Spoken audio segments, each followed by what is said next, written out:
Reddy break ని చూస్తున్నాం. నేడు పాసమైలారం ప్రమాద స్థలానికి నిపుణుల కమిటీ వెళ్లనుంది. ప్రమాద స్థలాన్ని కమిటీ సభ్యులు పరిశీలించనున్నారు. సిఎస్ఐఆర్ శాస్త్రవేత్త వెంకటేశ్వరరావు అధ్యక్షతన నిపుణుల కమిటీ ఏర్పాటింది. పాసమైలారం ప్రమాదానికి గల కారణాలతో పాటు కర్మాగారాల భద్రతా నియమావళి పాటించారా లేదా అనే అంశాలపై ఆరా తీనున్నారు. ఘటనపై సమగ్ర దర్యాప్తు జరిపి నెల రోజుల్లో ప్రభుత్వానికి కమిటీ నివేదిక అందించనుంది.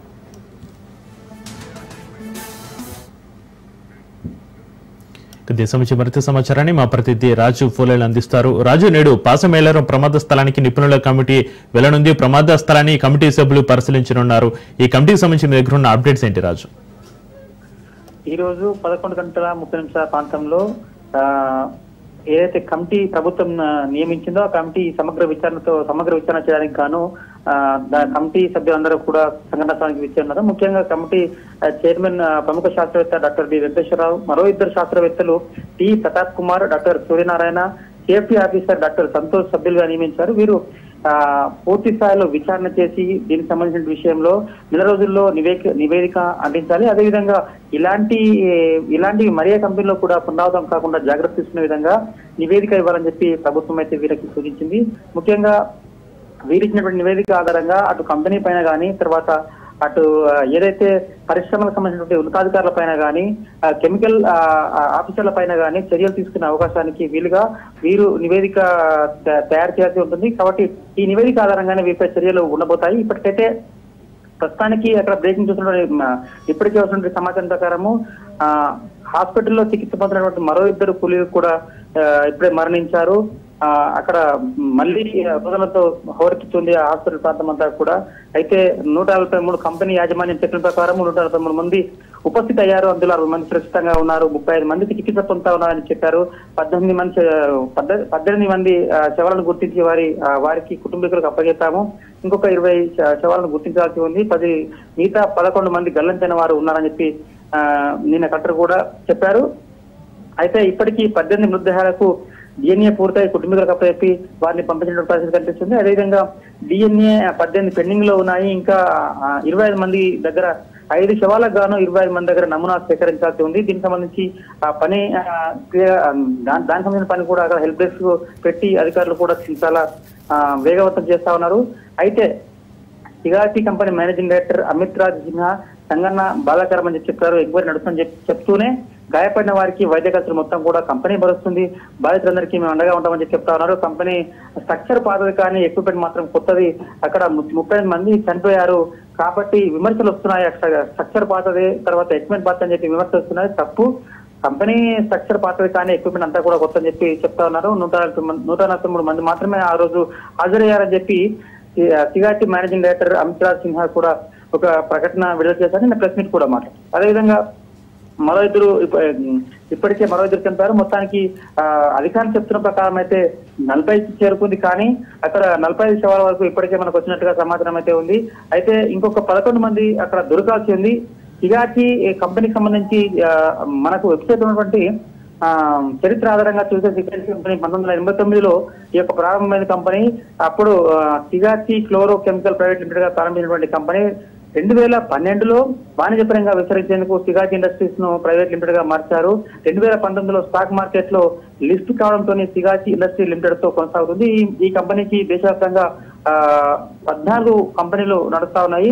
ఇప్పుడు ప్రస్తుతానికి ఈ పరిశ్రమకు మొత్తం 1680 కోట్ల మార్కెట్ క్యాపిటల్ ఉన్నట్టుగా తెలుస్తోంది. దేశవ్యాప్తంగా పాసమైలారం, సుల్తాన్పూర్, కర్ణాటక, రాయచూర్, గుజరాత్ లోని గడియా, దహేజ్లలో 4 పరిశ్రమలు నడుస్తా ఉన్నాయి. అయితే పెద్ద కంపెనీ, పెద్ద వ్యవస్థ కాబట్టి వాళ్ళు వెంటనే స్పందించారు. ప్రభుత్వం ప్రకటించినటువంటి ఎక్స్గ్రేషియా కూడా కట్టుబడి ఉన్నాం, మేము ఖచ్చితంగా ఇస్తామని చెప్పి కూడా చెప్తా ఉన్నారు.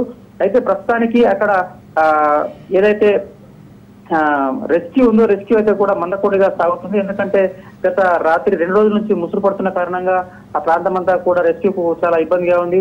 మొత్తం కెమికల్ ఫ్యాక్టరీ కాబట్టి వర్షం పడుతున్న కొద్దీ అక్కడ కెమికల్స్ వాసన బాగా వెదజల్లుతున్నాయి. ఎక్కువసేపు అక్కడ ఉండలేని పరిస్థితి ఉంది. కాబట్టి కొంత వర్షం ఎప్పుడైతే తగ్గుతున్నప్పుడు మాత్రమే చేసే పరిస్థితి ఉంది. అయితే ఈ రోజు సాయంత్రం కల్లా రెస్క్యూ కంప్లీట్ చేసి మరి ఈ 10 మంది ఏవైతే దొరకని శవాలు ఉన్నాయో వాటి గురించి ఏం చెప్తారనేపై ఏం చెప్తారు, ఎటువంటి స్పష్టత ఇస్తారనే దానిపైన ఒక ఎదురు చూడాల్సిన అవసరం ఉంది. ఇప్పటికే బంధువులకు మాత్రం అక్కడ తాత్కాలిక నివాసం ఏర్పాటు చేసి ఇక్కడ వారికి అన్ని వస్తువులు చూస్తా ఉన్నారు. వారందరినీ కూడా తాత్కాలిక నివాసం వద్ద భోజన సదుపాయాలు ఏర్పాటు చేసి అక్కడనే ఉంచుకొని వాళ్ళని చూసినటువంటి పరిస్థితి.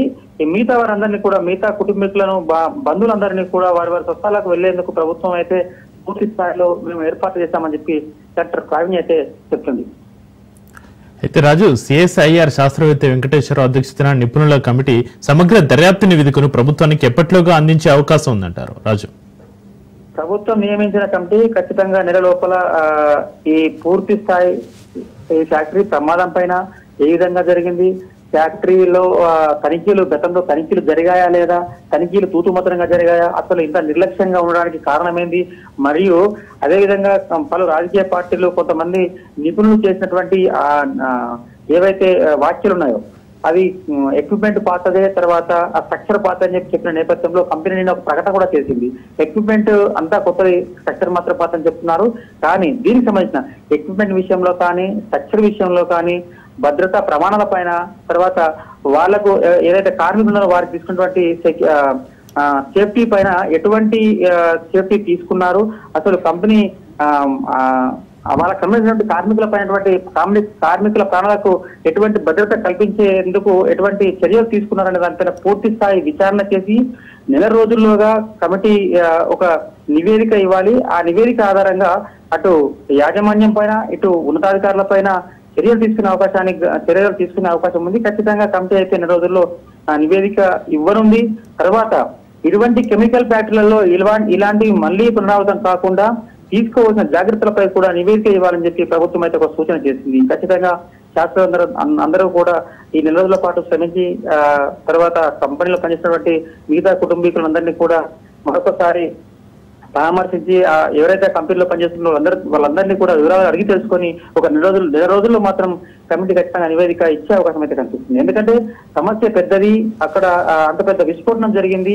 ఆ విస్ఫోటనం దాటికి ఒక్కొక్కరు 100 మీటర్ల దాటి పడినటువంటి పరిస్థితి, పక్క కంపెనీలు కూడా పగుళ్ళు వచ్చి వాటి అద్దాలు పలిగిన పరిస్థితి, ఆ ప్రాంతం అంతా కంపించిన పరిస్థితి మనం క్లియర్ గా చూసాం. కాబట్టి ప్రమాదం పెద్దది. ఇటువంటి ప్రమాదం అది జనావాసాల మధ్య ఇటువంటి కంపెనీలు నడుస్తున్నాయి. కాబట్టి రాబోయే రోజుల్లో మరి ఇటువంటి ప్రమాదం జరిగితే అసలు రక్షించే నాతుడెవరు అన్నట్టుగా అటు రాజకీయ పార్టీ నేతలు, నిపుణులు, తర్వాత కొంతమంది మానవ హక్కుల నేతలు కూడా ప్రశ్నించిన సందర్భంలో దీనిపైన ప్రభుత్వం చాలా సీరియస్ గా తీసుకుంది. ఖచ్చితంగా నివేదిక మాత్రం సమగ్రంగా ఉండాలి. ఖచ్చితంగా దీనికి సంబంధించినటువంటి నివేదిక నెల రోజుల్లో ఖచ్చితంగా ఇవ్వాలని చెప్పి వారికి సూచించినటువంటి పరిస్థితి కనిపిస్తుంది.